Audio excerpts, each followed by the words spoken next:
Assalamualaikum warahmatullahi wabarakatuh. Dari tepangaken nami kula Maeswata Madewa, NIM 22052444001 badhe maos sesorah babagan Maulud Nabi. Assalamualaikum warahmatullahi wabarakatuh. Bapak Ibu ingkang saduhu kinurmatan.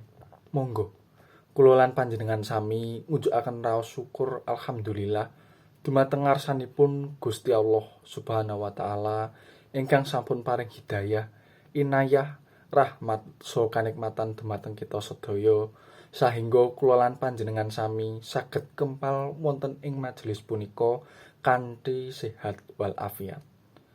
Para rawuh ingkang saduhu kinurmatan, sumangga kula panjenengan sami niat ngibadah dumateng Allah. Niat takzim utawi ngurmati dinten lairipun junjungan kita Nabi Agung Muhammad sallallahu alaihi wasallam. Mugi-mugi kula panjenengan sami angsal syafaatipun ing yaumul akhir. Amin amin ya rabbal alamin. Para rawuh ingkang bagya mulya, Nabi Muhammad sallallahu alaihi wasallam menika salah sawijining nabi ingkang gadhahi sifat kamanungsan ingkang sampurna. Sipatipun Kanjeng Nabi ingkang kedah dipun contoh nenggih punika sifat jujur lan akhlakipun ingkang mulya. Kepara Kanjeng Nabi dipun sebat Al-Amin, tegesipun tiyang ingkang saged dipercaya.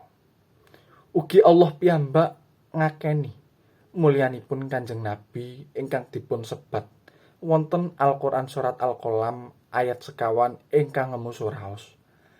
Lan sak temene sira iku bener-bener netepi pakarti kang agung. Para rawuh ingkang saduwi kinurmatan, amargi akhlak ingkang mulya lan agung, Kanjeng Nabi saged mbangun bangsa Arab saking zaman jahiliyah tumuju zaman Islamiyah. Kita sampun maklum wonten kitab-kitab Thoriq utawi sejarah Islam bilih saderengipun Kanjeng Nabi lair dipun astani zaman jahiliyah utawi zaman kebodohan. Wonten zaman punika bangsa Arab dereng tepung kalian agama ingkang suci. Tasih kathah tiyang ingkang boten saged mangertos becik lan ala. Bapak Ibu ingkang tansah sinudarsana, agengipun akhlak Kanjeng Nabi sahingga syiar Islam boten naming winates ing bangsa Arab, kepara ngambah wonten ing jagat. Nabi Muhammad minangka dutanipun Gusti Allah supados paring katentreman dumateng tiyang ing alam donya punika. Gusti Allah dawuh wonten Al-Qur'an surat Al-Anbiya ayat 107 ingkang ngemu suraos, lan ingsun ngutus sira Muhammad kejaba aweh rahmat marang wong sak alam donya.